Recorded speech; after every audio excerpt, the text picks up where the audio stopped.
Esselamu aleykum değerli müsəlmanlar. Allah sizə bərəkət versin.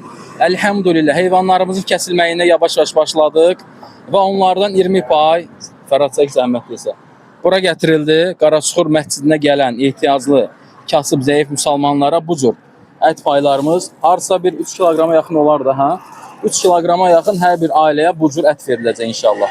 Allah sizdən qəbul etsin. Rəbbim sizin malınıza, əhlinizə bərəkət versin. Xahiş edirəm elanları paylaşın. Paylaşın ki, daha çox pul yığılsın.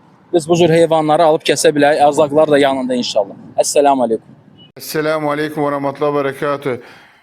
Möhtərəm müsəlmanlar və Mizan və Yarımxurma qruplarının üzvləri, Allah Subhanahu taala sizə bərəkət versin. 4 iyul 2026-cı il əlhəmdülillah kəsimlərimiz davam etdirilir. Allah Subhanahu taala sizdən də bizdən də qəbul etsin. Bu gün də Allahın izni ilə paylamağa başlayacaq ətləri. Allah razı olsun hamınızdan. Esselamu Aleyküm ve Rahmetullah ve Berekatü.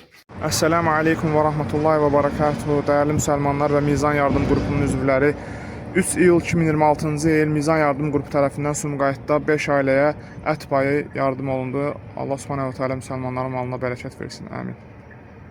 Esselamu Aleyküm ve Rahmetullah. Bugün iyul ayının 3-ü 2026-cı il Mizan Yardım Qrupu tərəfindən kəsilən heyvanlarımızı İnşallah paylayırıq. Mehdabad, Binəqədi, Xırdalan, Masazır ərazisində olan ehtiyaclı ailələrə çatacaq. Allah Subhanahu bərəkət versin.